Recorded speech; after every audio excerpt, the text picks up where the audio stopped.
Please, sir, I want some more. What?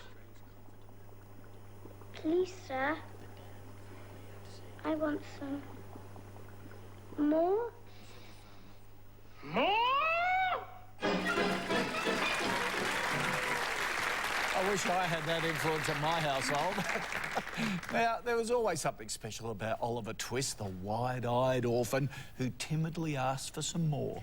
Well, the movie Oliver won the Oscar for Best Picture back in 1968, and these days, the cute little boy who played Oliver has his own kids. Who I'm sure are well-fed, and he's also the godfather of Michael Jackson's children. Well, joining us via satellite from London, please welcome Oliver Twist, also known as Mark Lester.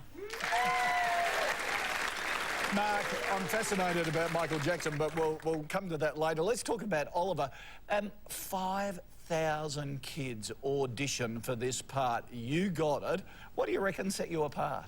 I really don't know, because I was not proficient in singing. My dancing was terrible. I guess I must have just had the look that the Carol Reed was looking for. And there were so many songs. Did you have a favourite? They're all favourites in certain moods and situations, but Who Will Buy stands out for me as being the one that I treasure the most. It is a wonderful scene, this one, isn't it? It is so good. Now, another young actor who found fame in the movie, your co-star, the late Jack Wilde, he played the Artful Dodger. Were you two mates? Oh, absolutely. We were mates on set, we were mates off set, we were friends, lifelong friends, until, sadly, Jack died. Another actor that we're going to have a quick look at, another star of the movie, was Oliver Reed, and we've got a little snippet we're going to have a peek at. What did you tell him about us? Nothing. Fagin, I'll wager this young rat's told him everything. What'd you tell him? Wow, he looked terrifying. You heard some wild stories about Oliver Reed. What was he like to work with? Terrifying. We were all terrified of him. Even Ron Moody was terrified of him, who played Fagin. Awesome. He totally got into the character of Bill Sikes.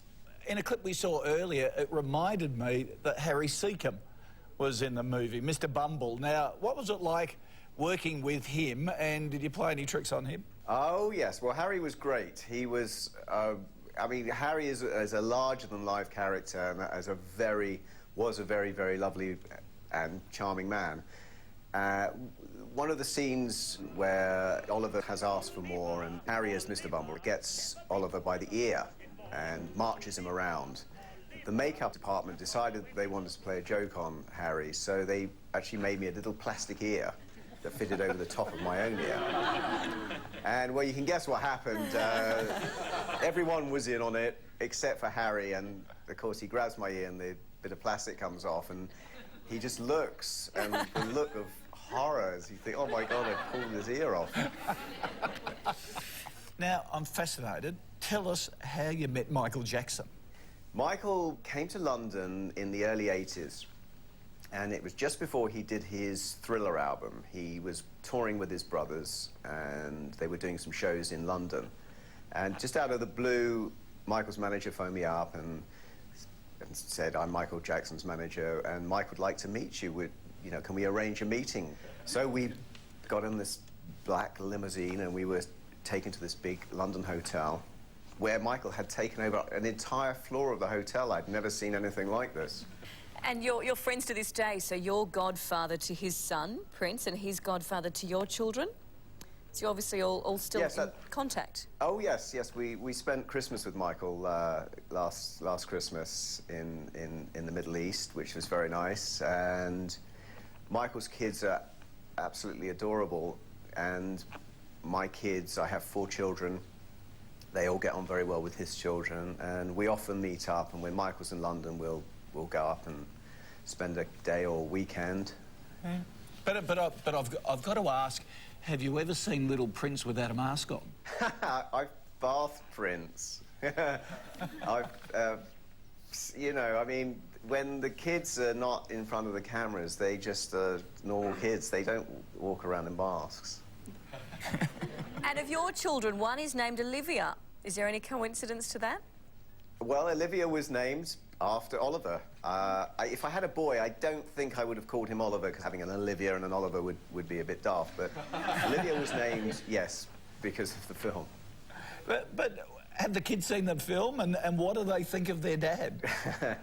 They've all seen the film, but my youngest daughter, Olivia, when she was about 3, came up to me and she'd just seen the film for the first time, and she said, "Dad," she said, "I didn't realise you had such a really wicked childhood." He said, "In that workhouse."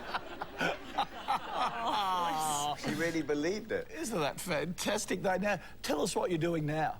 Now, well, I've taken a completely different course, and I've trained as an osteopath 14 years ago, and then I trained as an acupuncturist. So I practice my osteopathy and acupuncture here in the UK. That's fantastic. Very different. And do any of your patients recognise you? Yes, yeah. It's a small town where I live. And, Mark Lester, lovely to talk to you. Thanks for your time. Ladies and gentlemen, please thank Mark Lester.